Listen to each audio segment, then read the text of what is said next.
ठीक है, तो हम पूरा तो इसको नहीं रिपीट करेंगे क्योंकि इसका तात्पर्य बहुत ज़्यादा बड़ा है। हालांकि पढ़ना चाहिए, बड़ा है तो भी, लेकिन आधा क्लास इसी में चले जाएगा। तो हम तात्पर्य को आप लोग उसको वापस पढ़ लेना घर पे जाकर। भगवद्गीता चैप्टर 9 श्लोका 2, ठीक है। राजविद्या राजगुह्यम पवित्रम इदमुत्तमं प्रत्यक्ष आवगमं धर्म्यं सुसुखं कर्तुमव्ययम्।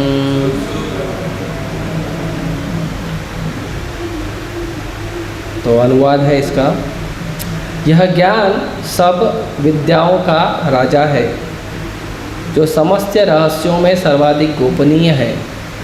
यह परम शुद्ध है और चूँकि यह आत्मा की प्रत्यक्ष अनुभूति कराने वाला है, अतः यह धर्म का सिद्धांत है।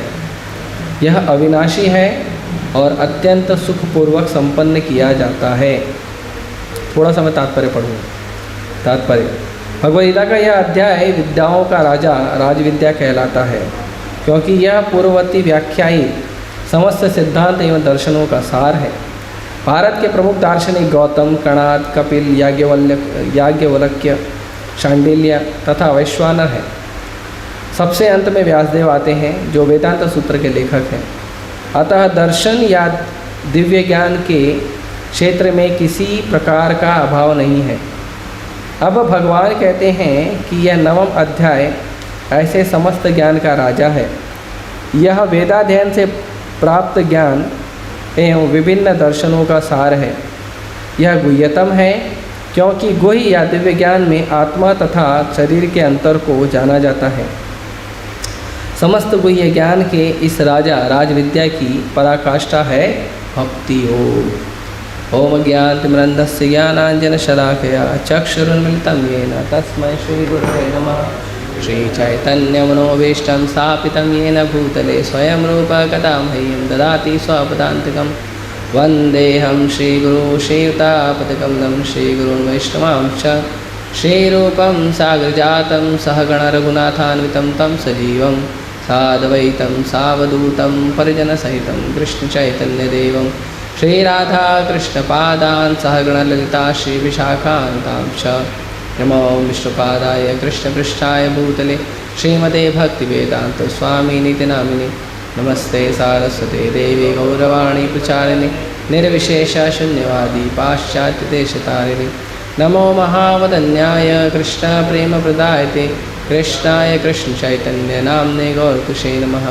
हे कृष्ण करुणा सिन्धु दीनबन्धु जगत्पते गोपेश गोपिकाकान्त राधाकान्त नमस्तुते। तप्त कांचन गौरांगी राधे वृंदावनेश्वरी वृषभानुसुते देवी प्रणमामि हरिप्रिये। वाञ्छाकल्पतरुभ्यश्च कृपा सिन्धुभ्येव च पतितानां पावनेभ्यो वैष्णवेभ्यो नमो नमः। जय श्री कृष्ण चैतन्य प्रभु नित्यानंद श्री अद्वैत गदाधर शिवासादि गौरभक्तवृंद। हरे कृष्णा कृष्णा कृष्णा हरे हरे, हरे राम राम राम हरे।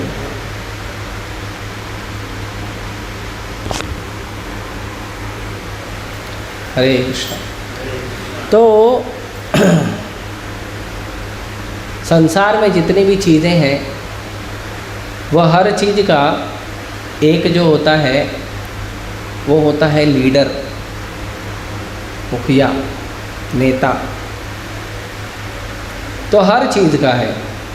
जैसे जो 4 पैर वाले जानवर है उसका राजा कौन है? शेर। जो पक्षी है उसका राजा कौन है? मोर, है ना। जो फूल है उसका राजा कौन है? कमल, है ना। फिर हमारे राज्य का राजा कौन है? जो अलग अलग राज्य होते हैं भारत में, उसका राजा है मुख्यमंत्री, सीएम, चीफ मिनिस्टर। पूरे भारत का राजा कौन है? Prime minister. फिर उसके बाद पूरे दुनिया जो 9 महाद्वीप हैं, तो उसका राजा कौन होएगा? कोई तो होएगा, अमेरिका का टॉप आदमी, है ना, पूरे दुनिया में। हाँ, यूनाइटेड नेशन का। तो ऐसे हर एक्चुअली पृथ्वी के जो राजा हैं वो हैं महाराज मनु। महाराज मनु राजा है। महाराज मनु से ही ये पूरी पृथ्वी कंट्रोल होती है। बाकी बोलने के लिए तो लोग बोलते हैं हम राजा है तुम राजा है, पर भगवान का जो सिस्टम है वो अलग है। अभी कुछ मूर्ख लोग हैं मनु महाराज को गाली देते हैं, उनको ये भी नहीं पता कि कौन से मनु को गाली दे रहे हैं, क्योंकि ब्रह्मा जी के एक दिन में 14 मनु आते हैं। 14 मनु में से आप कौन से मनु को आप गाली दे रहे हो या गलत बोल रहे हो उसको पता ही नहीं है। और मनु का मतलब होता है मनुष्यों के पिता। मनु से ही मनुष्य बना है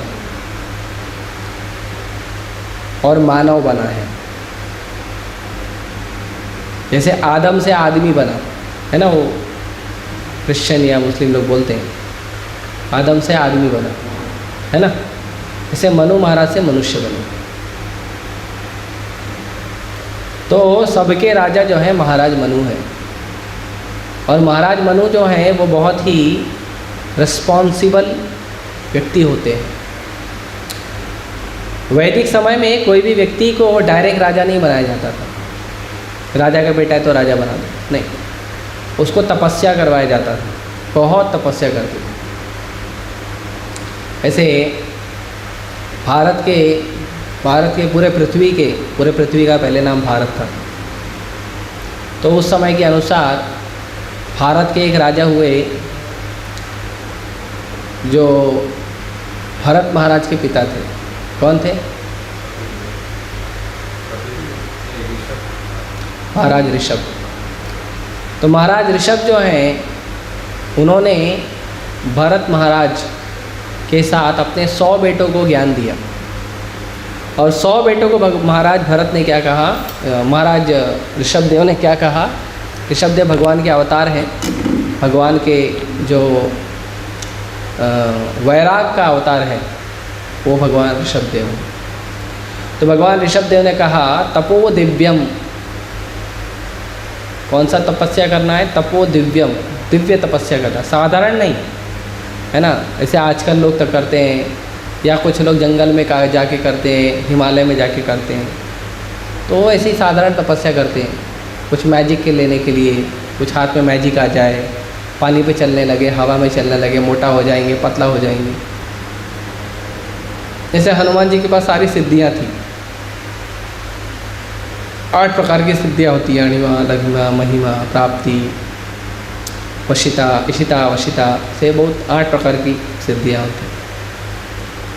तो हनुमान जी के पास 8 प्रकार की सिद्धियाँ थी और सब कुछ कर सकते थे। आपने देखा हवा में उड़ते थे, सब कुछ करते थे, छोटे होते थे, बड़े होते थे। तो हनुमान जी के पास वो पूरा पावर था। तो जो लोग तपस्या करते हैं साधारणतः, जिनको बुद्धि नहीं होता है कि तपस्या क्यों करना चाहिए, वो तपस्या करते हैं कि मेरे पास तो थोड़ा पावर आ जाए। आजकल के लोग तपस्या करते हैं ग्रेजुएशन हो जाए, पोस्ट ग्रेजुएशन हो जाए, वो भी तपस्या है। रोड ट्रेन में धक्के खाना, बस में धक्के खाना, है ना, 4 पैसा जमा हो जाए, वो भी तपस्या है। तपस्या मतलब एक्सेप्टिंग द अनफेवरेबल सिचुएशन। जिस सिचुएशन को आप पसंद नहीं करते उसको भी स्वीकार कर रहे हो कुछ प्राप्त करने के लिए, उसको कहते हैं तपस्या, है ना। तपस्या का मतलब नहीं खाली एक टांग पे खड़े रहना, सिर को ज़मीन में गाड़ के उल्टा खड़े रहना, उसको तपस्या नहीं बोलते। वो हठ योग होता है ना। जिद करते हैं, जैसे रावण ने जिद किया था, शिव जी आ नहीं रहे थे तो अपना सिर गला ही काट काट के शिव जी का ऑफर कर रहा था। शिव जी प्रेम से थोड़ी आए थे रावण के पास, शिव जी को प्रसन्न, शिव जी प्रसन्न होकर नहीं आए थे, दुखी हो गया था, बार बार गला काट रहा है, बार बार गला काट रहा है।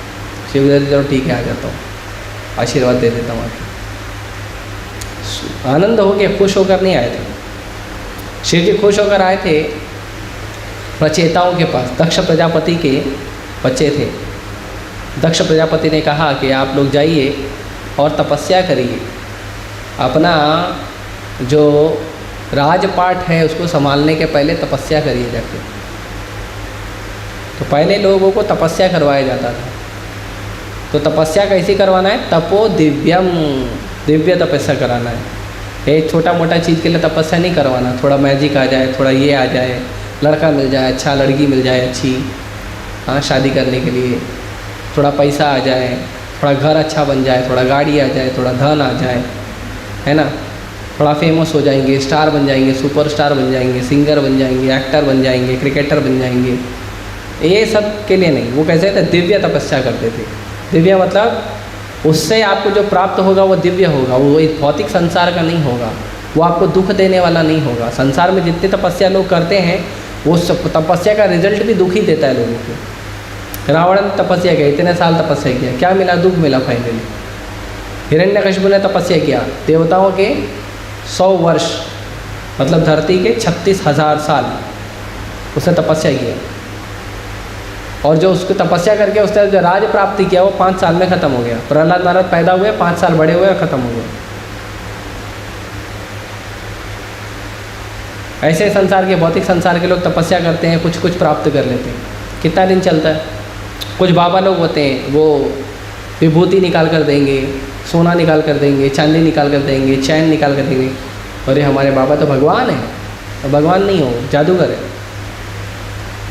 तो ऐसे कई प्रकार की तपस्या करते हैं, लेकिन भगवान ऋषभदेव ने कहा तपो दिव्यम, दिव्य तपस्या करो, ऐसे तपस्या करो कि आपको दिव्यता प्राप्त हो, आपको साधारण स्तर नहीं, हायर लेवल प्राप्त हो।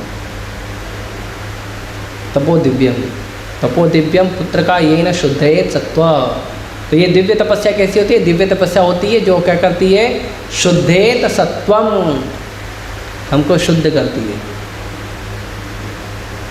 मतलब आप वो तपस्या करो जिससे आपके हृदय के, मन के अंदर काम, क्रोध, लोभ, मोह, मद, मत्सर और जितने भी हजारों अनर्थ हैं वो शुद्ध हों, वो साफ हो जाए, वो खत्म हो जाए, उसको तपस्या बोलते हैं। और वो तपस्या कोई कठिन तपस्या नहीं होती, वो बड़ी आसान होती है। भगवान का नाम जप करो, भगवान के बनाए गए नियमों का पालन करो, जो खाओ, जो पियो, जो करो भगवान को अर्पित करके करो, बड़ी आसान तपस्या होती है। लेकिन लोग समझते नहीं हैं, लोग वो बहुत कठोर तपस्या करेंगे, है ना। तो कभी कभी कठोर तपस्या भी फेवरेबल होती है, अच्छी होती है, लेकिन करना नहीं चाहिए। जब भगवान प्रेम से प्रसन्न हो रहे हैं तो तपस्या इतना कठोर क्यों करते हैं। तो कौन सी तपस्या करना चाहिए, जो आपको शुद्ध करे। तो जो शुद्ध होगा, तपस्या करेगा तो शुद्ध होगा। तपस्या करना है कौन सी, दिव्य तपस्या मतलब शुद्ध होना। और शुद्ध होगा तो क्या होगा, ब्रह्म सौख्यम अनंतम। तो आपको वो खुशी मिलेगी जो खुशी इस संसार में नहीं है। इस संसार से भी बढ़कर खुशी मिलेगी। और कौन सी मिलेगी, भगवान से प्राप्त होने वाली आनंदमय खुशी मिलेगी जो कभी ख़त्म नहीं होगी। ब्रह्म सौख्यम, ब्रह्म का सुख मिलेगा, लेकिन कैसा मिलेगा, अनंतम। इसको तपस्या कहते हैं। तो पहले के जो राजा होते थे उन लोगों को जो तपस्या कराई जाती थी वो ऐसी तपस्या कराई जाती थी, ब्रह्म सौख्यम अनंतम। साधारण तपस्या नहीं कराई जाती थी। पहले कोई भी व्यक्ति राजा नहीं बनता, जैसे आजकल होता है, नेता का बेटा नेता बन जाता है। आजकल हर नेता सोचता है कि मेरा बेटा, मैं मुख्यमंत्री का पद छोड़ूंगा मेरा बेटा बनेगा, मैं सांसद का पद छोड़ूंगा मेरा बेटा बनेगा, मैं मिनिस्टर का पद छोड़ूंगा मेरा बेटा बनेगा। ये सब करते हैं लोग। पर ये जो है, ये चलो ठीक है, अगर आप उसको सांसद बना रहे हो, मंत्री बना रहे हो, कुछ बना रहे हो, तो उसके लिए उसको मेहनत भी करवाओ, उसको वैल्यू समझ में आना चाहिए। वो पोस्ट का उसको वैल्यू नहीं समझ में आया तो क्या करेगा, वो पोस्ट पे जाएगा, लोगों का शोषण करेगा। और हो रहा वही रहा है ना। बाप के बाद बेटा, बेटे के बाद पोता, पोते के बाद उसका बेटा, उसके बाद उसका पोता, सब ऐसे ही चलता रहा जनरेशन। इसके लिए संसार में हर जगह दुख है। क्यों? क्योंकि जो पोजीशन व्यक्ति को दी जा रही है वो पोजीशन का उसको वैल्यू नहीं पता। उसके लिए तपस्या कराना चाहिए। अब लोगों को ये भी नहीं पता है कि जो पोजीशन उसको दे रहा हूँ उसके लिए जो तपस्या कराना तो है, लेकिन उसके लिए क्या तपस्या कराना वही नहीं पता उनको। जैसे भगवद्गीता में भगवान कहते हैं, यद यद आचरते श्रेष्ठ तत्तदेवे तरोजना स यद प्रमाणम कुरुते लोकस्तद अनुवर्तते। कि समाज के जो बड़े लोग हैं, जो लीडर लोग हैं, जो वो समाज के लोग करते हैं जो समाज के लोग करते हैं वो क्या करना है, वही जनरल पब्लिक फॉलो करती है ऑटोमेटिक। ये हीरो लोग गुटखा का एग्जाम एडवर्टीजमेंट करते हैं, पब्लिक गुटखा खाती है। वो दारू का करते हैं, पब्लिक दारू पीती है। आज लोग दारू पीने में, गुटखा खाने में और अवैध संबंध बनाने में और ड्रग्स लेने में इतना शान क्यों महसूस करते हैं? क्योंकि जितनी पिक्चरें बनी हैं बॉलीवुड की, आप देखोगे उन सब में वो लोग ने शान से करते हुए दिखाया है। ऐसा दिखाया है कि दारू पीना बहुत बड़ी बात है, सिगरेट पीना बड़ी बात है। दारू पीने से आप हीरो बनोगे, सिगरेट पीने से आप हीरो बनोगे। और जो एक नंबर का पियक्कड़ आदमी है उसके ऊपर मूवी बना रहे देवदास। महाराणा प्रताप पे मूवी नहीं बनाते हैं, देवदास पे मूवी बनाते हैं लोग। एक नंबर का पियक्कड़ जो टेररिस्ट है उसके ऊपर मूवी बनाते हैं। डी है ना, एक मूवी आया था। तो ये समाज के लोग क्यों खराब हो रहे हैं? क्योंकि समाज का जो लीडर बनना चाहता है, जो व्यक्ति समाज का चेहरा है, वो आदमी गड़बड़ कर रहा है। और देखो पकड़े भी जाते हैं, कई सारे एक्टर, डायरेक्टर, क्रिकेटर सब दारू बीरू पीते हुए अवैध संबंध बनाते हैं, पकड़े जाते हैं। ये बोलते हैं देखो हमारा हीरो किया तो हमने किया तो क्या गलत, इतना बड़ा आदमी करा तो ठीक है हम भी करें, कोई प्रॉब्लम थोड़ी है। वो बात है ना कि गली में अगर आप दिन रात दारू पीते हो तो आपको बेवड़ा बोलेंगे, और कोई एक्टर दारू पिएगा तो उसको देवदास बोलेंगे। देव मतलब देवता या भगवान, और दास मतलब उसका सेवक। तो देवदास ऐसे होते हैं क्या? देवदास मतलब भगवान के सेवक। देख रहे हैं तो इस्कॉन में हो, इस्कॉन में सबके नाम के आगे लगता है दास, रघुपति विष्णु दास, भगवान का सेवक। भगवान के सेवक के अंदर क्या गुण होने चाहिए? भगवान के गुण होने चाहिए।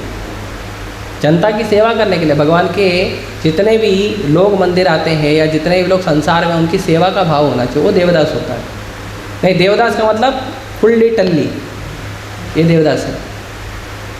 तो ये ऐसे लोग नहीं, ये अच्छी बात नहीं है। क्रिकेट जीतते हैं तो लोग शैंपेन उड़ाते हैं, दारू उड़ाते हैं। ये नहीं कि क्रिकेट जीत गए चलो सबको लड्डू बांटो, पेड़ा बांटो, महाप्रसाद बांटो। हाँ, अरे कुछ नहीं तो आप कुछ मत करो।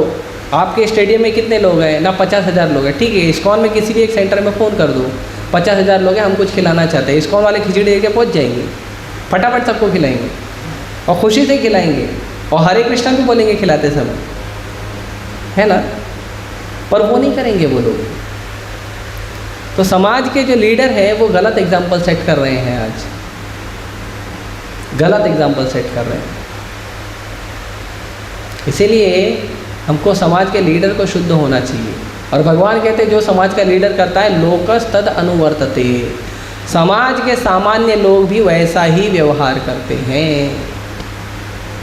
इसीलिए कभी कोई व्यक्ति जुर्म करते हुए पकड़ा जाता है तो उसको मालूम है क्या करना है। भी समाज में तो छवि बनी है कि जुर्म करने वाला बेचारा मासूम होता है ना।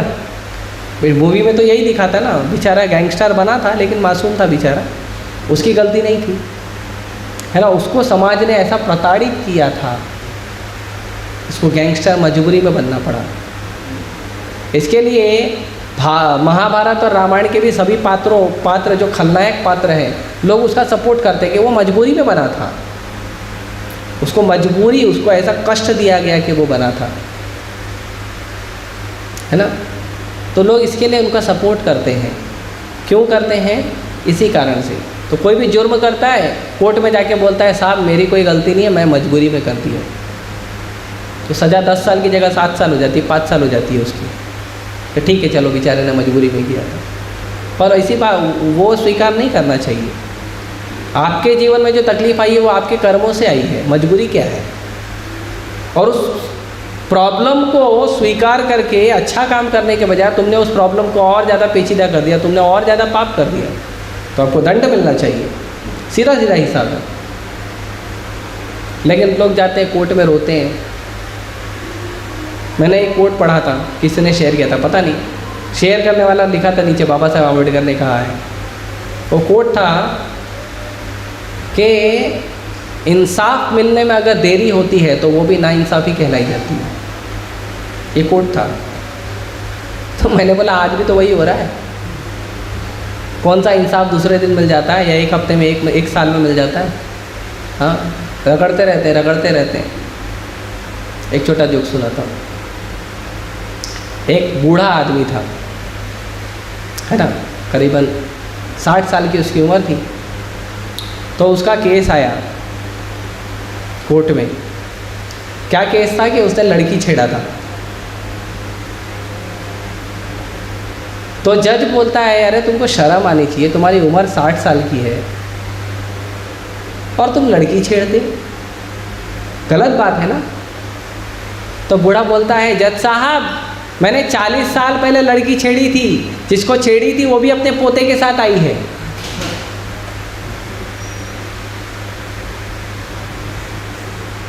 हैं? मतलब 40 साल बाद उसका केस खुला था। तो ऐसा नहीं होना चाहिए। क्यों ऐसा हो रहा है? क्योंकि समाज के जो लीडर हैं वो गलत राह पे चल रहे हैं, गलत मैसेज देते हैं, और समाज के लोग जो समाज में कानून है उसको तोड़ मरोड़ के यूज़ कर रहे हैं। तो इंसाफ किसी को मिल ही नहीं रहा है। एक्चुअली सबको नाइंसाफ़ी हो रही है, क्योंकि हर चीज़ को लेट हो रहा है। अभी राम मंदिर का केस है, कितने सालों से, 70 साल तो हम हमारे संविधान से लड़ते लड़ते लिए हैं। उसके बाद पहले 500 साल से लटका हुआ था, है ना। तो कहने का मतलब ये है कि ये चीज़ समझना चाहिए कि समाज के जो लीडर हैं दे शुड बिकम प्योर। और जो व्यक्ति प्योर नहीं होता है, जो व्यक्ति अवैध संबंध करना नहीं छोड़ता, दारू पीना नहीं छोड़ता है, जो व्यक्ति नशा करना नहीं छोड़ता है, मांस खाना नहीं छोड़ता है, जुआ सट्टा नहीं छोड़ता है, ऐसे आदमी को कुर्सी देना ही नहीं चाहिए। ये क्या करें? क्या करें? समाज में सब ऐसे ही भरे हुए हैं। और किसी को बोल तो दारू पीना गलत है तो आपको बताएगा दूध पीना गलत है। क्या करें? वो आपको बताएगा पानी पीना गलत है। हाँ, पानी फिल्टर वाला पीना चाहिए, कुएं का नदी का पानी कंटामिनेटेड रहता है। 80 लाख जो जीव हैं, 80 लाख प्रकार के अलग अलग जो शरीर हैं, वो सारे प्रकृति से प्राप्त पानी पीकर टनाटन रहते हैं। खाली इंसान है उसको आरओ वाटर चाहिए, आरओ प्यूरिफाइड वाटर। क्या ऐसी परिस्थिति हो गई? पक्षी पानी पी रहा है, जानवर पी रहा है, हाँ, मछलियाँ पानी में घूम रही हैं, उनको कोई बीमारी नहीं होती, कुछ कष्ट नहीं होता, लेकिन आदमी को आरओ वाटर। और उस पर भी अभी तो एक और अलग वाटर आ गया, कौन सा पता? Alkaline water. तो ऐसे कई सारी चीज़ें हैं। भगवान कहते हैं, भगवान ऋषभदेव कहते हैं कि ऐसा तपस्या करो कि आपको क्या मिले? ब्रह्म सौख्यम अनंतम। वो राजा बनता है। तो आप देखेंगे हर प्रकार से कहीं ना कहीं हर चीज़ में कोई ना कोई राजा है। सब्जियों में भी कोई राजा है, फूलों में कोई राजा है, पक्षी में कोई राजा है ना। तो हर जगह कोई ना कोई राजा है। जैसे देवताओं का राजा इंद्र है ना, इसके लिए उसको देवेंद्र कहते हैं, देवताओं का राजा, है ना। तो हर जगह कोई ना कोई राजा है।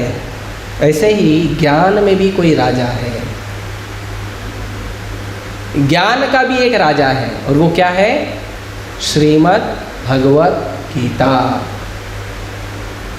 या दूसरे शब्दों में ज्ञान के राजा का मतलब होता है भक्ति का ज्ञान। ऐसे तो समाज में बहुत सारा ज्ञान है। कोई इंजीनियर बनेगा, कोई मेडिकल बनेगा, कोई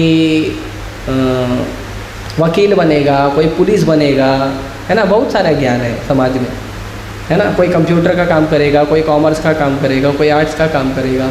ऐसे हज़ारों लाखों प्रोफेशन है। फिर अगर आप वैदिक ज्ञान में भी आओगे तो उसमें भी कई सारी ब्रांचेस हैं। उसमें कोई कर्मकांड है, और फिर अलग अलग है, ब्लैक मैजिक है, वाइट मैजिक है, बहुत सारा अलग अलग है।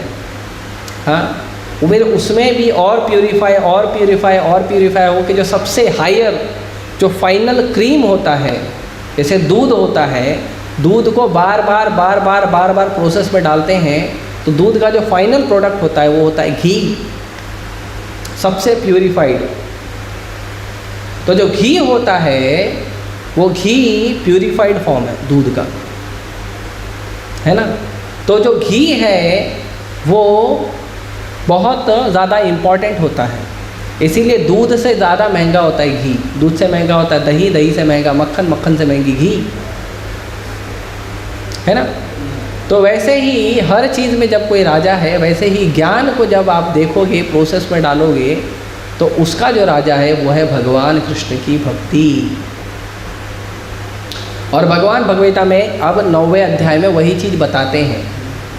9th चैप्टर में भगवान वही ज्ञान दे रहे हैं, दिव्य ज्ञान, परम गुह्य ज्ञान। दिव्य ज्ञान नहीं, दिव्य ज्ञान 4थे अध्याय का नाम है, 9वें अध्याय का नाम है परम गुह्य ज्ञान। तो भगवान कौन सा ज्ञान दे रहे हैं? तो भगवान सबसे पहला वर्ड यूज़ करते हैं राज विद्या। भगवान ने ये शब्द बोला, ये शब्द इस्कॉन वालों ने नहीं दिया है, भगवान ने बोला राज विद्या। ये जो है क्या है? ज्ञान का राजा है। तो कोई बोलेगा अच्छा सब लोग को यही पढ़ाएंगे। इमीडिएटली भगवान बोलते हैं राज गुह्यम, कि राज विद्या तो है, ज्ञान का राजा तो है, लेकिन बहुत कॉन्फिडेंशियल है, बहुत गुह्य है, सबको आसानी से मिल जाएगा ऐसी बात नहीं। गीता पढ़ने वाले आपको बहुत मिल जाएंगे, लेकिन भगवत गीता को ऐसा पढ़ना कि अपने चरित्र में उतारना, ऐसे आपको बहुत कम मिलेंगे, है ना। पढ़कर रट्टा मार के तो बहुत लोग तोताराम सीताराम की तरह बोल देंगे, लेकिन एक श्लोक को पढ़ना गीता का और उस एक श्लोक को अपने चरित्र में उतारना, that is most confidential. Prabhupada ji कहते हैं यदि कोई व्यक्ति भगवत गीता का एक श्लोक समझ लेगा तो उस व्यक्ति को कृष्ण प्रेम प्राप्त हो जाएगा।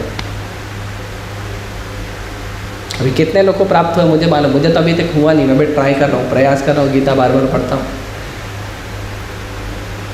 So powerful. प्रभुपाद जी एक और चीज़ लिखते हैं भगवत गीता में कि अगर ये भगवत गीता पढ़ने के बाद अगर पूरे संसार में एक व्यक्ति भी शुद्ध भक्त बन गया तो मेरा भगवत गीता लिखना सक्सेसफुल है। दुनिया वाले तो पैसा कमाने के लिए करते हैं, प्रभुपाद जी ने क्या लिखा? The result is one pure devotee, एक भगवान का शुद्ध भक्त। तो क्यों सब लोग नहीं बन पाते हैं? गीता तो बहुत लोग पढ़ते हैं, भारत में तो बहुत लोग गीता पढ़ते हैं, कई लोग के तो घर में गीता रखे रहती, कई लोग पढ़ते रहते हैं, एवरीडे पढ़ते हैं। Why not everyone is understanding? Because ये क्या है? पवित्रम इदम उत्तमम, ये पवित्र है और उत्तम ज्ञान है। तो पवित्र और उत्तम ज्ञान को प्राप्त करने के लिए क्या होनी चाहिए? हमारे अंदर भी पवित्रता होनी चाहिए। इसीलिए किसी व्यक्ति को अगर गीता पढ़ना है तो उसको नियम पालन करने आना चाहिए। 4 नियम पालन करो, हरे कृष्ण मंत्र जप करो। जब आप ये करोगे तो आप धीरे धीरे शुद्ध होगे। जब आप धीरे धीरे शुद्ध होगे तब आपको भगवत गीता धीरे धीरे समझ में आएगी। 1 मिनट में कुछ नहीं होएगा। आपको क्या लगता है 1 मिनट में मैंने श्लोक पढ़ लिया तो समझ में आ जाएगा? It will take long time. लेकिन प्रभुपाद जी कहते हैं कि आप फर्क देखिए कि अर्जुन को भगवान ने गीता सुनाया, अर्जुन आधे घंटे में समझ गया भगवान क्या कहना चाहते हैं और भगवान के अनुसार कार्य किया। उसने सीधा बोला भगवान करिष्ये वचनम तवा, जो आप बोलो वही करूँगा।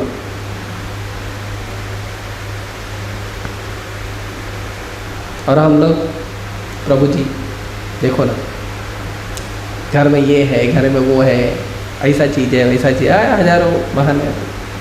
कोई आके बोलता है प्रभु जी करिष्ये वचनम तवा, जो कृष्ण कहते हैं गीता में, भागवतम में, मैं वही करूँगा, दूसरा कुछ नहीं करूँगा। कौन आके बोलता है? दैट मीन्स हमने अभी तक गीता समझा नहीं।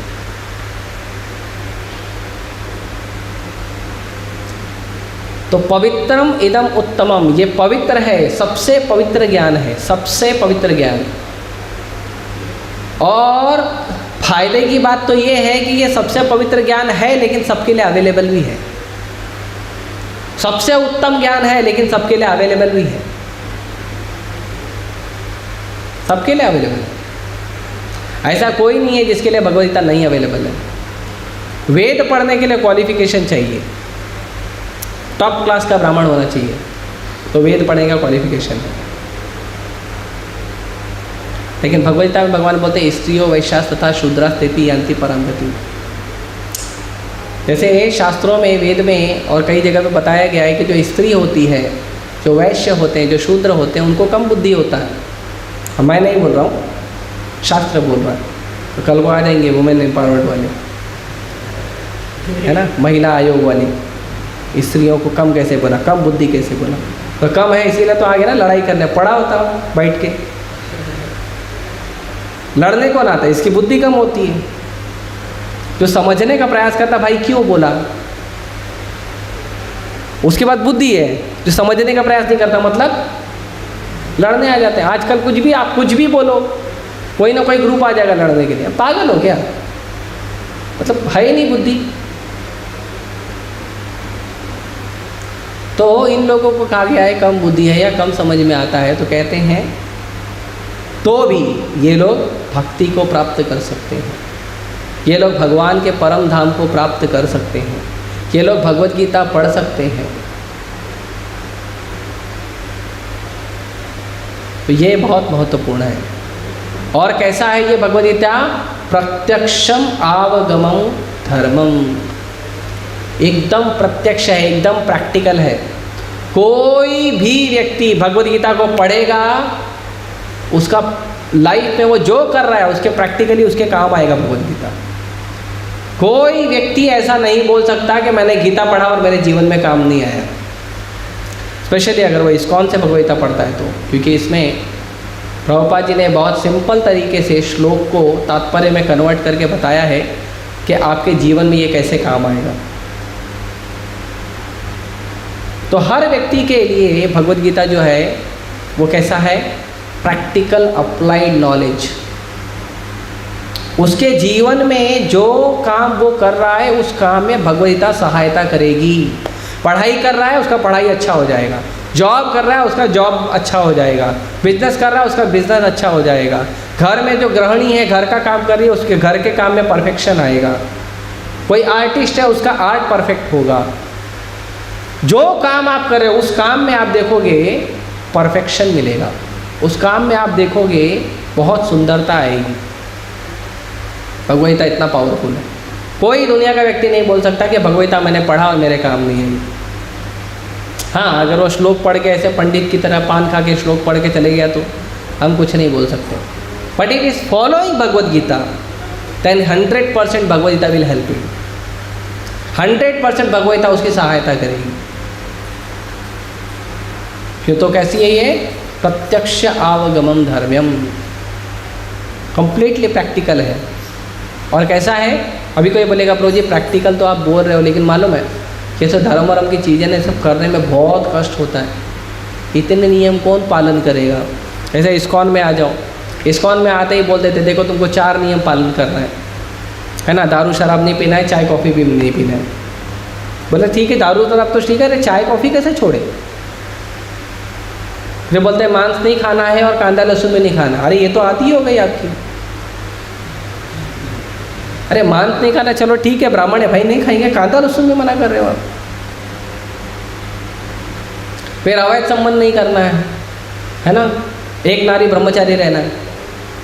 जो एक नारी रखता है वो भी ब्रह्मचारी होता है। इसका मतलब ये नहीं कि एक नारी रखो बाहर इधर उधर, है ना, और ब्रह्मचारी, ऐसा नहीं। ईमानदारी से एक नारी ब्रह्मचारी। आजकल लोग वही करते हैं। आजकल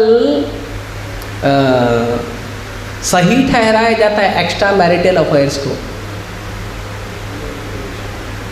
और आपको पता है इसकी ट्रेनिंग दी जाती है हर घर में। पता है ट्रेनिंग मिलती है सब घर में। कोई ऐसा घर नहीं है जिसमें उसकी ट्रेनिंग नहीं दी जाती। पता है, मालूम है आपको ट्रेनिंग दी जाती है? नहीं मालूम नहीं? वो जो है ना इडियट बॉक्स पता है? इसको टेलीविज़न कहते हैं। उसमें सीरियल आता है, उसमें बताया जाता है कि इसने शादी तो पहले तो 3-4 तो उसके बॉयफ्रेंड रहते हैं पहले ही, शादी के पहले। फिर चलो शादी हो गया, फिर शादी के बाद जो हस्बैंड से शादी किया, फिर वो हस्बैंड या तो तलाक ले लेता है तो मर जाता है। फिर दूसरे से करती है, फिर तीसरे से करती है, फिर चौथे से करती है, फिर जो पहला वाला मारा था वो वापस आ गया। फिर कंफ्यूज हो जाती है, अभी इसको छोड़ू कि इसको पकड़ूं। This is also extra marital affairs. एक शादी से संतुष्ट नहीं होना, नहीं एक शादी करेंगे तो कैसे जीवन चलेगा? क्यों नहीं चलेगा? क्यों नहीं चलेगा बताओ? आपने एक शादी की, पति है या पत्नी है, शरीर छोड़ दिया, रहो जीवन भर अकेले, अकेले संघर्ष करो जीवन भर। नहीं, दूसरा भी चाहिए, तीसरा भी चाहिए। तो this is how extra marital affairs को जायज़ ठहराया जाता है। और तो और उसमें जो बड़े लोग होते हैं, जो सीरियस में जो बड़े लोग होते हैं, सास ससुर, बेटा बेटी, छोटे लोग, ये बड़े और छोटे लोग भी बोलते हैं सही बात है, ये अकेली कैसे रहेगी बेचारी, या बेचारा मेरा पापा अकेले कैसे रहेगा, मेरी माँ अकेले कैसे रहेगी। हर घर में ट्रेनिंग हो रही है, हर घर में। इसके लिए कम लोग आते हैं सुनने के लिए, हम सच बोलते हैं और ठोक कर बोलते हैं। हर घर में ट्रेनिंग दी जा रही है। कोई मूवी उठा के देख लो जिसमें ये नॉनसेंस नहीं दिखाया जाता है। आई डोंट नो, जो एक मूवी आई है अभी एनिमल, उसमें भी दिखाया गया होगा, जिसने देखा है मालूम होगा, मैं तो देखता नहीं। भगवान का बड़ा आशीर्वाद है, ना इस्कॉन ज्वाइन करने के पहले ना इस्कॉन ज्वाइन करने के बाद मूवी से मेरा कोई आकर्षण रहा नहीं। मिल गया तो देख लिया, नहीं मिला तो जय सिया राम। और इस्कॉन में आने के बाद तो पूछता कौन है? हाँ, हमारा इस्कॉन में प्रभुपाद जी के शिष्य ने मूवी बनाई, यदुवरा प्रभु ने, हरे कृष्णा मंत्रा मूवमेंट मूवी बनाई। वो भी देखने नहीं गया था मैं थिएटर में। उसको भी जब वो मोबाइल पे भेजा गया, यूट्यूब पे डालकर लिंक भेजा गया, तब देखा मैंने। नहीं देखने गया थिएटर में, कहीं के ले जाओ। कितने सारे गंदे गंदे लोग आते हैं थिएटर में, बैठते हैं, उसी उधर ही खाते हैं, वो सीट पे बैठेंगे। हमारे मंदिर में जहाँ खाना खाते हैं ना, उसको जगह को साफ करते हैं बाद में। वहीं बैठ के पॉपकॉर्न खा रहे हैं, समोसा खा रहे हैं, कोल्ड ड्रिंक पी रहे हैं, पता नहीं क्या क्या कर रहे हैं। सब पूरा थिएटर दूषित रहता है, पूरा थिएटर परफेक्टली तमोगुण में रहता है। उधर जाते हैं हम लोग, मज़ा मिलेगा। अरे तमोगुण में क्या मज़ा मिलेगा आपको? भक्तों को नहीं जाना चाहिए, सबसे घटिया जगह है वो। अरे होटल में भी जाते हो ना आप, खा के उठते हो तो वेटर कम से कम कपड़ा मारता है। वो थिएटर में कौन कपड़ा मारता है? एक सीटिंग हटी, दूसरी सीटिंग आई, दूसरी हटी, तीसरी सीटिंग आई। कभी कभी तो आप जाओगे, बैठोगे थिएटर में, तो वहीं पॉपकॉर्न गिरा रहता है, जो पहली सीटिंग वाले रहते हैं, पॉपकॉर्न समोसा गिरा रहता है। मेरा फ्रेंड काम करता था आइनॉक्स में, बताता था सब। सी, ऐसे जीवन को लोग जी रहे हैं और बोलते हैं सुख मिल रहा है। अरे किसको मूर्ख बना रहे हो? संसार को मूर्ख बना रहे हो। चलो आपका इंटेलिजेंस है, खुद को तो मूर्ख मत बनाओ। Don't fool yourself that the next movie is coming, I am going to watch in the so dirty place, गंदा घटिया जगह पे। खुद को तो मूर्ख मत बनाओ। जुहू बीच पे जाएंगे, पूरा गंदा कर देंगे, उसी गंदगी में फिर जाएंगे। इसीलिए लोगों को शास्त्र नहीं समझ में आ रहे, क्योंकि इतना तमोगुण में जी रहे हैं लोग, कैसे शास्त्र समझ में आएगा? ऋषभदेव कहते हैं शुद्धेत सत्वम। अरे तमोगुण तो छोड़ो, रजोगुण भी छोड़ो, सतोगुण भी छोड़ दो, शुद्ध सत्व की बात करते हैं। भक्ति जो है शुद्ध सत्व की बात है, उसके लिए कम से कम सतोगुण में तो आओ। शुद्ध जीवन जियो, 4 नियम का पालन करो, 16 माला जप करो, सतोगुण के लेवल पे आओ, तब तो समझ में आएगा। नहीं तो क्यों समझ में आएगा तुमको गीता?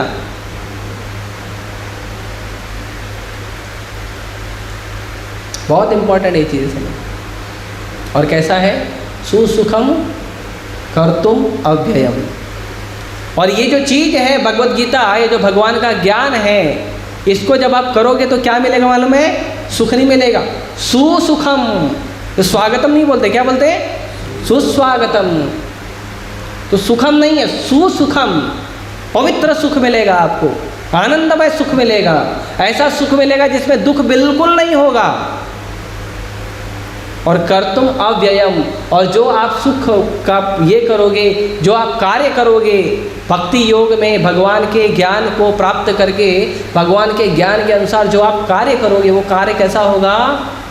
वो अव्यय होगा। व्यय का मतलब होता है खर्चा होना, अव्यय का मतलब होता है कभी खर्च नहीं होगा।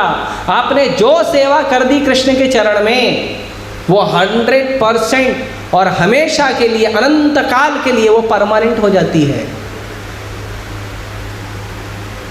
आप ये जो आके बैठ के सुन रहे हो ना, परमानेंट हो गया। कृष्ण ने परमानेंट डायरी में डाल दिया आप लोग का नाम।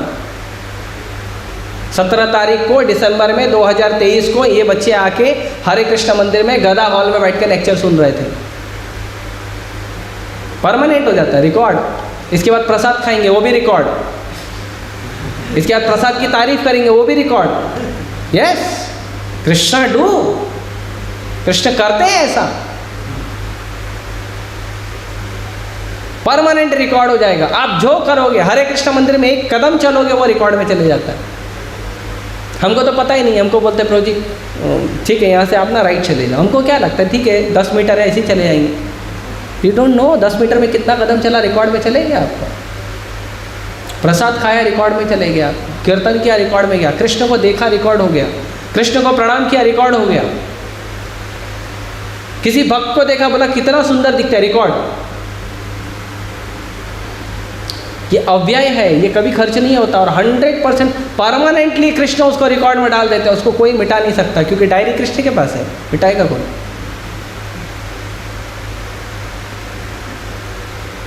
तो ऐसा पवित्र ज्ञान है भगवद गीता। इसीलिए ऐसे अद्भुत पवित्र ज्ञान को जब हम प्राप्त करते हैं तो हमको कंजूस नहीं होना चाहिए, बिल्कुल कंजूस नहीं होना चाहिए। हमको क्या करना चाहिए बताए? अभी आपको ऐसा ये बड़ा पतीला दे दिया जाए सब्जी का, दाल का, तो क्या करोगे? पूरा खा जाओगे? मतलब प्रभु जी आज थोड़ी खाऊंगा, रोज खाऊंगा थोड़ा थोड़ा, है ना? रोज थोड़ा खाओ, चलेगा? रोज नहीं चलेगा। तो क्या करोगे? क्या करोगे? बांटोगे, आनंद में भर के बांटोगे, है ना? तो वैसे ही अगर आपको ऐसा आनंद घन ज्ञान प्राप्त हुआ तो क्या करना है? सबको जाके बांटना है।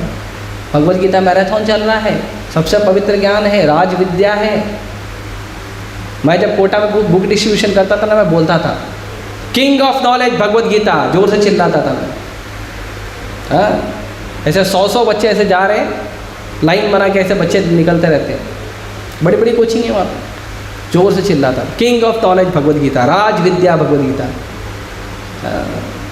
लोगों को अच्छा लगता है, आकर्षित होते हैं, आते हैं, सुनते हैं, पढ़ते हैं और कई लोग भक्त बने हैं। तो ऐसा पवित्र ज्ञान मिला है तो कंजूस मत बनिए, बांटिए जाके सबको, हर घर में जाकर बांटिए, हर व्यक्ति को जाकर बांटिए। तो आप बोलोगे प्रभु जी सब लोग लेंगे नहीं। अरे कम से कम अप्रोच तो करो, निवेदन तो करो। लिया तो ठीक, नहीं लिया तो ठीक, आपने अपना प्रयास तो किया। हर व्यक्ति को बोलने में दिक्कत क्या है? मंदिर का कार्ड ले लो, कुछ कार्ड रखो अपने पास, 10-15 कार्ड रखो अपने पास, जो मिलता है उसको एक कार्ड दो मंदिर का। बोलो हरे कृष्णा मंत्र जप करो, प्रोग्राम का कार्ड ले जाके दो। बोलो मंदिर में आओ, कथा होता है, भगवद गीता के ऊपर चर्चा होती है, आइए पढ़िए, सुनिए, प्रसाद पाइए। कंजूस नहीं बनना चाहिए। मालूम है क्यों? इसके पीछे बहुत बड़ा गिफ्ट है, बहुत बड़ा गिफ्ट है। चाहिए गिफ्ट? गिफ्ट तो सबको चाहिए, सेवा किया नहीं के प्रति गिफ्ट तो चाहिए। फिर भी भगवान बोलते हैं कौन सी सेवा है जिसका गिफ्ट भगवान देते हैं? तो भगवान ये परम गुह्य शब्द है, इसको वापस यूज़ करते हैं। भगवान वह कहते हैं यम इदम परमम गुह्यम मद भक्तेषु अभिदास्यति भक्ति मयि पराकृत्वा मामे वैश्य संशय। के जो व्यक्ति ये परम गुह्य ज्ञान अर्जुन जो मैंने तुमको दिया है, जो व्यक्ति इसका हर जगह जाके वितरण करता है, हर जगह जाके लोगों को बताता है, भगवान कहते हैं उस व्यक्ति को भक्ति प्राप्त होती है, उस व्यक्ति को मैं प्राप्त होता हूँ, वो व्यक्ति मुझे प्राप्त करता है। और भगवान कहते हैं इसमें डाउट नहीं करना, इसमें संशय नहीं करना। और भगवान कहते हैं कि जो व्यक्ति ऐसा कहता है उस व्यक्ति से ज़्यादा प्रिय मुझे ना आज तक कभी कोई हुआ है, ना फ्यूचर में कभी कोई होगा। कौन? जो भगवान का ज्ञान का प्रचार करता है, जो भगवान के भक्ति का प्रचार करता है, जो भगवान की ये जो किंग ऑफ नॉलेज है, ये जो भगवान का ज्ञान है, जो मैसेज है भगवान का, जो इसको प्रचार करता है, वो हर व्यक्ति क्या होता है? भगवान को बहुत ज़्यादा प्रिय होता है। इतना प्रिय होता है, इतना प्रिय होता है कि जब शिव जी, ब्रह्मा जी, लक्ष्मी जब देखते हैं ना कि अरे भगवान तो इस भक्त को बहुत प्यार कर रहे हैं, मेरे तब तो देखते भी नहीं है, तो फिर वो भी धरती पे आते हैं और वो भी प्रचार करते हैं। लक्ष्मी जी का संप्रदाय है श्री संप्रदाय, ब्रह्मा जी का संप्रदाय है इस्कॉन, ब्रह्म मध्व गौड़ीय संप्रदाय, ब्रह्मा जी का संप्रदाय है, और शिव जी का संप्रदाय है रुद्र संप्रदाय। ब्रह्मा जी के 4 पुत्र हैं चतुर्कुमार, उनका संप्रदाय कुमार संप्रदाय। वो भी आते हैं धरती पे, हम भी प्रचार करेंगे। कृष्ण उसको प्रेम करते हैं। कौन? जो कृष्ण का प्रचार करता है, नाम का प्रचार करता है, ज्ञान का प्रचार करता है, भक्ति का प्रचार करता है, कृष्ण उसको सबसे ज़्यादा पसंद करते हैं, तो हम भी प्रचार करेंगे। तो इसीलिए कंजूस नहीं बनना चाहिए, हमको प्रचार करना चाहिए। हर समय हर क्षण भाव यही रहना चाहिए कि कैसे भगवान की कृपा से मुझे भक्ति मिला है, तो भगवान मुझे थोड़ा सा और कृपा करेंगे तो भगवान की भक्ति को दूसरे व्यक्ति तक पहुंचाने के लिए मैं भी प्रयास करूंगा, मैं भी भगवान की सेवा करूंगा। 2 प्रकार की सेवा होती है, एक होती है वपु सेवा और एक होती है वाणी सेवा। वपु का मतलब होता है शरीर। तो अभी भगवान का शरीर जो है उसका सेवा करने के लिए तो पुजारी हैं, श्री विग्रह सेवा है ना। भगवान का जो विग्रह है, जिसको साधारण भाषा में मूर्ति बोलते हैं, मूर्ति नहीं होती, विग्रह होता है। विग्रह मतलब रूप। विग्रह का मतलब जो रूप ओरिजिनली एग्जिस्ट करता वही रूप बनाया है, उसको विग्रह बोलते हैं, है ना। ऐसे नहीं वो नेता मर गया, पता नहीं कौन सी योनि में गया, कुत्ता बना, बिल्ली बना, गधा बना, सुअर बना, क्या बना मालूम नहीं, उसकी मूर्ति बना दी, पूजा कर रहे हैं। अरे भाई गया वो हमारा नेता जिंदाबाद, अरे गया वो जिंदाबाद के, वो कौन से योनि में गया मालूम ही नहीं, क्या बन के घूम रहा है मालूम नहीं। आप उसको जिंदाबाद के नारे लगा रहे, वो कुत्ता बनकर रोटी ढूंढ रहा है, क्या फायदा? वो चिड़िया बन के दाना ढूंढ रहा है, गली गली का मार खा रहा है, और आप तो उसके जिंदाबाद के नारे लगा रहे हो। उसका मूर्ति नहीं बनाते हैं, मूर्ति बनाते हैं भगवान का, विग्रह बनाते हैं। तो जो शरीर का सेवा करते हैं, भगवान के श्री विग्रह का सेवा करते हैं, भगवान को कपड़े पहनाते हैं, भगवान को माला पहनाते हैं, भगवान को ज्वेलरी गहने पहनाते हैं, भगवान को तुलसी लगाते हैं उनके चरणों में, भगवान को भोग लगाते हैं, दिन रात भगवान की आरती उतारते हैं। तो पुजारी लोग हैं जो ब्राह्मण दीक्षित होते हैं, मंत्रों का नियम का पालन करना चाहते हैं, वो करते हैं। कोई भी व्यक्ति बन सकता है, ऐसे कोई कंपलसरी नहीं है ब्राह्मण परिवार से ही आएगा, नहीं, कोई भी व्यक्ति आए, भक्ति करे, हरिनाम दीक्षा ले, ब्राह्मण दीक्षा के बाद ट्रेनिंग ले, ट्रेनिंग के बाद जाओ सेवा करो। हर व्यक्ति को अलाउड है, इसमें कोई भेदभाव नहीं है। अरे जो मेहनत करेगा वो आगे जाएगा, जो मेहनत करेगा उसको PhD मिलता है, डिग्री मिलता है, जो मेहनत करता है उसको MBBS का डिग्री मिलता है। वैसे ही जो व्यक्ति मेहनत करेगा उसको सेवा मिलता है भगवान के श्री विग्रह का। और जब भगवान धरती पे होते हैं तो भी सेवा होती है, बहुत सारे लोगों ने सेवा की है ना, बहुत सारे लोग हैं। भगवान श्री राम अवतार में आप देखो केवट ने सेवा किया, हालांकि वो छोटी जाति का था, लेकिन भगवान सेवा स्वीकार किए। फिर निषाढ़ राज ने सेवा किया। निषाढ़ जो है वो आदिवासी लोगों को बोला जाता है, लेकिन भगवान ने उसका भी सेवा स्वीकार किया। निषाढ़ राज जो है महाराज दशरथ के बहुत अच्छे मित्र थे, तो उनका सेवा स्वीकार किया। शबरी का सेवा स्वीकार किया। विभीषण असुर रावण का भाई विभीषण, उसका सेवा स्वीकार किया भगवान ने। तो भगवान जब धराधाम पे रहते हैं तो भगवान शरीर से सेवा स्वीकार करते हैं लोगों की, है ना। कुब्जा आई थी, कुब्जा भगवान को चंदन लगाने, वो कुब्जा को भी निम्न जाती थी, लेकिन वो कुब्जा का भी सेवा ही नहीं स्वीकार किया, भगवान उसके घर पे भी गए थे। कुब्जा के तो घर पे गए थे भगवान। उस दिन बोले देखो आ जाता है, थोड़ा अर्जेंट मीटिंग है मामा के साथ, है थोड़ा मीटिंग कर लेते हैं मामा के साथ, फिर आएंगे किसी और दिन। तो मीटिंग किया भगवान ने थोड़ा मामा के साथ, जो भी था प्रेम भरा।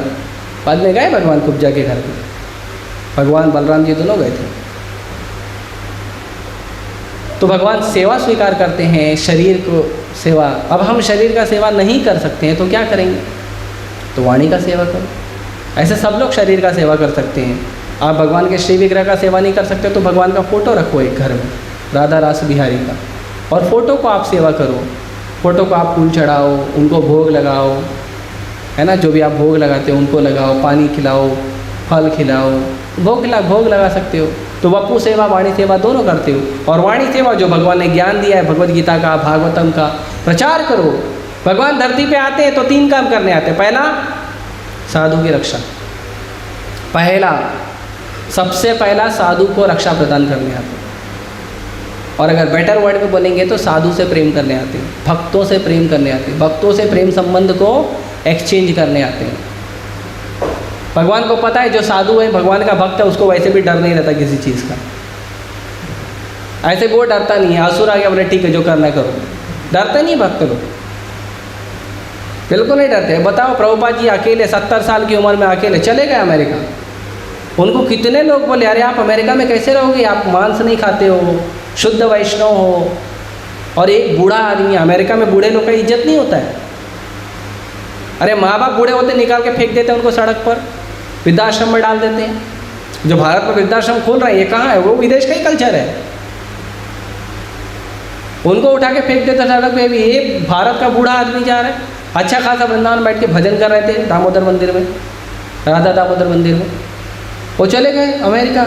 ऊपर से ठंडी, इतना ठंडी, अमेरिका में बहुत ठंडी होता है, बर्फ़ गिरता है, इतना ठंडी होता है, स्नोफॉल होता है।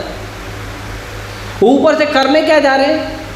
अरे ठीक है, कोई आप जॉब करने जा रहे हो ना, कोई धंधा खोलने जा रहे, समझ में आता है, गीता का प्रचार करने आता है। अरे बाबा, एक तो वो क्रिश्चियन कंट्री है, डिक्लेयर्ड क्रिश्चियन कंट्री है, उधर जा रही गीता का प्रचार करने, तो सुनेगा कौन? बिल्कुल डर नहीं, बिंदास जा रहे। और क्या प्रचार किया देखो, 10 साल में पूरे दुनिया को बावरा बना दिया प्रभुपाद जी ने। और ऐसा बावरा बना, अभी तक बावरा ही है लोग, और हम लोग भी जमा हो रहे बावरे बनने के लिए। बड़ी सेवा है। तो भगवान के भक्त को तो वैसे भी डर नहीं लगता, लेकिन फिर भी भगवान अपने भक्तों से प्रेम करने आते हैं, भक्तों से प्रेम का आदान प्रदान करने आते हैं। रक्षा करने का टेंशन नहीं रहता, क्योंकि जब उसको डर ही नहीं, अगर रक्षा क्या करेंगे? फिर विनाशाय च दुष्कृतां, दुष्टों को मारने के लिए। तो पहला काम भगवान भक्तों से प्रेम करने आते हैं। फिर देखते कुछ दुष्ट लोग परेशान कर रहे तो साइड बिजनेस है, उनको मारते हुए भी जाते हैं। अब यह सब्जी खरीदते हैं, सब्जी या कोई सामान खरीदते हैं, तो पैसा किसका देते हैं? सामान का देते हैं ना, सब्जी का देते हैं ना, क्या थैली का देते हैं? किसका देते हैं? सामान का पैसा देते हैं, है ना। थैली तो फ्री में मिलती है, राइट। तो भगवान वैसे ही करते हैं, दुष्टों को फ्री में मारते हैं। मतलब भगवान को दुष्टों को मारने के लिए ना, कोई लोग बोलते हैं कृष्ण है, कंस हो तो कृष्ण को भी आना पड़ेगा। क्यों आना पड़ेगा?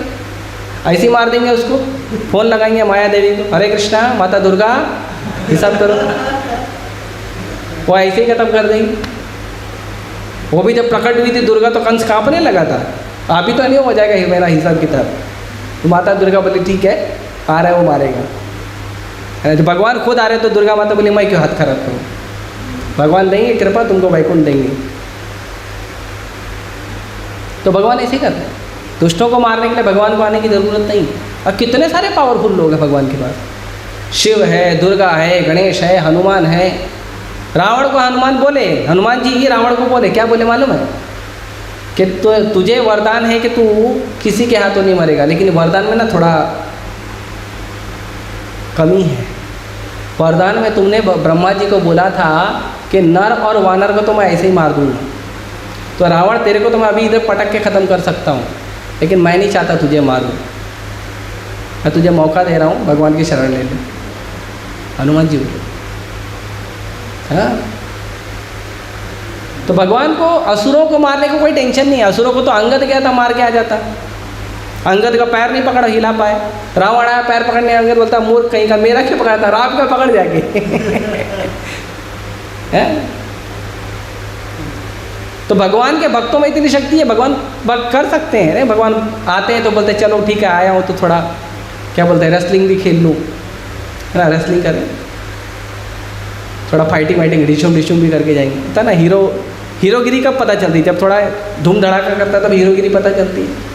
तो भगवान सुप्रीम हीरो है, वो आए तो थोड़ा हीरोगिरी पता चलेगी ना, धूम धड़ाका करेंगे तो। अघासुर, बकासुर, तृणावर्त, है ना, खा लिया, तो धूम धड़ाका किए भगवान बहुत सारा। राम अवतार में आए तो कितना धूम धड़ाके के भाई, चलते फिरते मार देते थे लोगों को। नरसिंह देव आए तो वो तो एक्स्ट्रा क्या बोलते हैं, है ना, violence. I don't like violence, but if you disturb Prahlad I will do violence, है ना। प्रहलाद महाराज को डिस्टर्ब किया, एकदम सुबह से शाम तक में सारे असुरों को हरे कृष्ण कर दिया। और उनके पिताजी को तो एकदम सुपर ट्रैजिक तरीके से भगवान ने किया, ना हथियार ना कुछ, सीधा हाथ डाला फाड़ दिया। तो असुरों को मारना कोई बड़ी बात नहीं है भगवान के लिए, लेकिन भगवान ठीक है चलो आया हूँ तो साइड बिजनेस कर देता हूँ। और तीसरा उससे ज़्यादा इम्पोर्टेंट क्या है, धर्म संस्थापना। धर्म का स्थापना करते हैं भगवान, भक्ति का ज्ञान देते हैं भगवान। भगवान कहते हैं ऐसे मत पड़े रहो, दुख में मत रहो, मेरे पास वापस आओ। यद गत्वा न निवर्तन्ते तद धामम परमम, वापस आओ, मैं तुमको कंप्लीट सुख दूंगा, कंप्लीट आनंद दूंगा, वापस आओ, भक्ति करो, वापस आओ, मेरे भक्तों का शरण लो, गुरु का शरण लो, वापस आओ। उसके लिए भगवान क्या करते हैं, ज्ञान देते हैं। कई अवतार में भगवान प्रकट हुए तो ज्ञान दिए हैं। तो ये जो ज्ञान है ये बहुत इम्पॉर्टेंट है, इस ज्ञान का प्रचार करो। ये ज्ञान क्या है, ये भगवान का संदेश है, हर व्यक्ति के लिए संदेश है। जैसे आपको आता है ना WhatsApp, you have a new message आता है ना, व्हाट्सएप में आता है ना you have a new message, तो क्या करते हैं हम लोग, ठीक है ना, ठीक देखेंगे हम, नहीं क्या ओपन करके देखते हैं ना, मेरे लिए मैसेज आया, स्पेशली कोई ख़ास आदमी का आया हो तो भाई खाते पीते सोते उठते तुरंत उठा के देखते हैं, है ना। आधी नींद में देखते हैं, रिप्लाई कर देते हैं, बाद में सुबह पता चलता है गलत रिप्लाई किया है, फिर सॉरी बोलते हैं। तो हम क्या करते हैं, मैसेज को ध्यान से देखते हैं, जो मैसेज किसी ने भेजा है, और मैसेज को चेक करते हैं, फेसबुक ओपन करते हैं, इंस्टाग्राम ओपन करते हैं, लिंक्डइन ओपन करते हैं, और भी कई सारे सोशल मीडिया है उसको ओपन करते हैं और चेक करते हैं मेरे लिए कोई मैसेज तो नहीं है, मेरे लिए कोई मैसेज तो नहीं। अरे मैसेज ऑलरेडी है, भगवत गीता ऑलरेडी मैसेज भगवान ने दिया है, उठाओ और पढ़ो। ये भगवान का मैसेज है। संसार में इतने सारे इंसान हैं, उनका मैसेज तो आप पढ़ते हो, लेकिन जो कृष्ण ने मैसेज दिया है आपको वो कब पढ़ोगे। इसके लिए समय निकालो भगवान के इस मैसेज को पढ़ने के लिए। डोंट वेस्ट टाइम, समय बर्बाद मत करो। 10 मिनट पढ़ो, 5 मिनट पढ़ो, आधा घंटा पढ़ो, थोड़ा टाइम निकालो, एक श्लोक पढ़ो, एक लाइन पढ़ो, लेकिन जरूर प्रभुपाद जी ने इतने सारे ग्रंथों का अनुवाद किया है, जरूर पढ़ो। अरे आप एक पेज नहीं पढ़ सकते, नो प्रॉब्लम, एक लाइन पढ़ो। एक लाइन पढ़ने में क्या प्रॉब्लम है, कितना टाइम लगता है, मियरली 10 सेकेंड। एक लाइन तो पढ़ो, श्लोक का अनुवाद तो पढ़ो, कुछ तो पढ़ो, कम से कम थोड़ा पढ़ने का प्रयास करो, समय निकालो, भगवान का नाम जप करो और भगवान के दिए गए मैसेज को पढ़ो। ये भगवत गीता है, भगवान ने दिया हुआ ज्ञान है, भगवान का दिया हुआ संदेश है। इसके लिए इसको पढ़ना बहुत ज़रूरी है, हर व्यक्ति के लिए, हर व्यक्ति को भगवान ने दिया। शंकराचार्य जी कहते हैं, सर्वोपनिषदो गावो दोग्धा गोपाल नंदन पार्थो वत्स सुधीर भोक्ता दुग्धम गीतामृतम महत। शंकराचार्य जी कहते हैं कि सारे वेदों का सार जो है वो उपनिषद में है। जो होता ना वेद जो है वो कंप्लीट डिटेल अंडरस्टैंडिंग है, तो उसको कोडिंग में, उसको फॉर्मूला फॉर्म में क्या किया है, उसको बनाया है, तो उसको उपनिषद कहते हैं। और वो जो सारे उपनिषद हैं उसको गाय के समान समझो, और वो जो सारे उपनिषद गाय की तरह हैं, उस गाय का जो दूध है वो है भगवद गीता। तो जो ग्वाला है वो दूध कैसे निकालता है? बछड़े को लाकर निकालता है। बछड़ा जाता है, जब गाय के थन के मुंह लगाता है तब गाय दूध रिलीज करती है। तो बछड़ा जब पी लेता है उसके बाद कौन लेता है? फिर दो ग्वाला जो है, जो थोड़ा बहुत दूध बचा रहता है वो लेकर ग्वाला जो है संसार के लोगों को बांटता है। तो जो उपनिषद है वो गाय है, उसका दूध क्या है? भगवद गीता। उसका दूध भगवद गीता है। और वो जो भगवद गीता नाम का दूध है उसको निकालने वाला एक ग्वाला है। वो ग्वाला कौन है? वर्ल्ड फेमस ग्वाला है। वो कौन है? कृष्णा, नंदलाल का बेटा, ब्रजेंद्र नंदन कृष्णा। वो ग्वाला है, वो दूध निकाल रहा है। और दूध निकालने के लिए जो बछड़े का यूज़ कर रहा है, वो बछड़ा कौन है? वो है पार्थ, अर्जुन। पार्थ मतलब कुंती माता का बेटा पृथा। पृथा का बेटे को पार्थ कहते हैं। कुंती माता के बेटे को उपयोग किया भगवान ने, क्या करने के लिए? वो दूध पी ले भगवद गीता का। अर्जुन ने भगवद गीता सुना और फिर सुनने के बाद इस भगवद गीता को कंपाइल कर दिया वेद व्यास जी ने गणेश जी की सहायता से। ये भगवद गीता को गणेश जी ने लिखा है। महाभारत लिखा, महाभारत के अंदर गीता आती है। तो गणेश जी ने लिखा है, वेद व्यास जी ने उनको कहा था लिखने के लिए। तो ये पूरे संसार के लिए ओपन है ये भगवद गीता का ज्ञान। किसके लिए है? हर उस व्यक्ति के लिए है जो संसार में इंसान बन के पैदा होता है। कौन हिंदू, कौन मुस्लिम, कौन क्रिश्चियन, कौन ब्राह्मण, कौन दलित, कौन शूद्र, कौन चमार, सबके लिए है। कौन स्त्री, कौन पुरुष, कौन योग्य, कौन अयोग्य, कोई नहीं। जिस व्यक्ति ने मनुष्य का शरीर लेकर संसार में पैदा हुआ है उसके लिए भगवद गीता है। उस हर व्यक्ति के लिए है, कोई भेदभाव नहीं है। कैसे पढ़ना है? क्या नियम है भगवद गीता पढ़ने का? भगवद गीता पढ़ने का एक ही नियम है। मालूम है क्या है?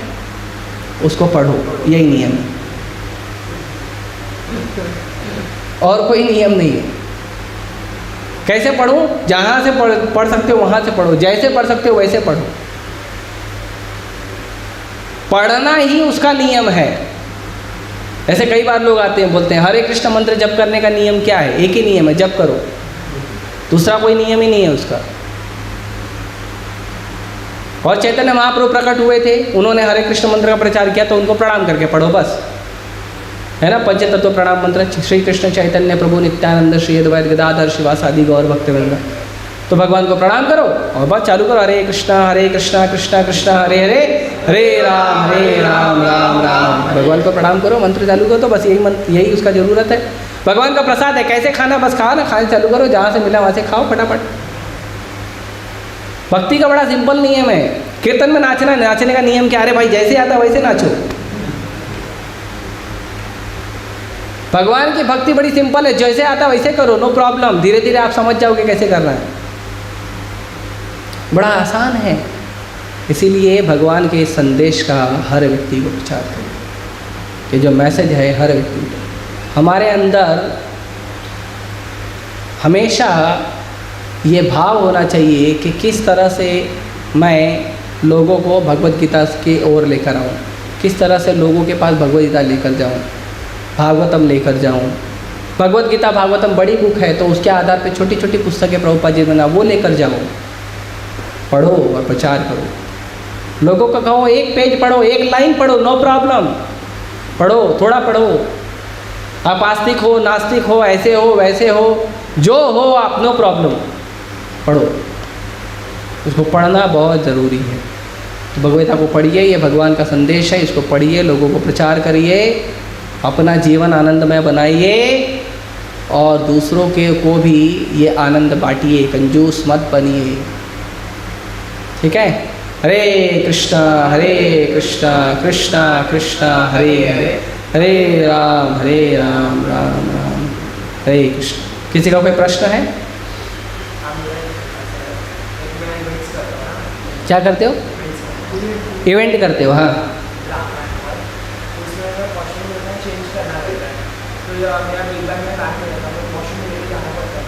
हाँ, मतलब बैंक छोड़ नहीं सकते बाहर, क्योंकि बैंक पैसे भी देते हैं इसके। तो जब आप इवेंट करते हो तो अकेले ही करते हो सब काम? नहीं नहीं नहीं, ग्रुप वाले गेम में वो भी वॉशरूम में स्विच करते हैं, अगर कभी गेम भी खाली नहीं रहता तब। हाँ, तो आपके दोस्त लोग रहते हैं, वो भी वॉशरूम में करते हैं, वॉशरूम में जाते हैं, तो सारे लोग एक साथ वॉशरूम में घुस जाते हैं। हाँ, तो एक को बोलने का थोड़ा रुक मैं चेंज करके तो फिर जाऊँ। ये पैसा रहता है, पैसा। हाँ, तो पैसा कम रखो ना। अब कितना 10-20 लाख लेके चलते हो तो? हाँ, तो उसमें क्या टेंशन है? उतना रे इतना आपका दोस्त इतना गरीब है क्या चोरी कर ले? और 100 रुपये चोरी करेगा? मतलब कुछ लेवल है कि नहीं चोर का? तो ऑनलाइन रखो, मोबाइल में रखो पैसा। अरे पैसा लेकर जाओ ना आप वॉशरूम में, बीड बैग दे दो, या पूरा बैग लेके जाओ, बीड बैग निकाल के दे देने का उसको। बता देने का ना, बोलने का मैं भगवान का नाम जप करता हूँ कभी कभी, लेकिन रखता हूँ हमेशा, ऐसा बोलने का क्या दिक्कत है? शर्म आती है क्या? और क्या? वो लोग सिगरेट पीते हैं, उनको शर्म आती है क्या? अरे ठीक है, एथिस्ट बीड बैग तो पकड़ सकता है ना, जब थोड़ी करने बोल रहे हो उसको। हाँ, नो प्रॉब्लम, बीड बैग पकड़ तो सकता है ना, खाया तो थोड़ी उसमें डालेगा, उसमें नहीं डालेगा ना। ठीक है, और कोई?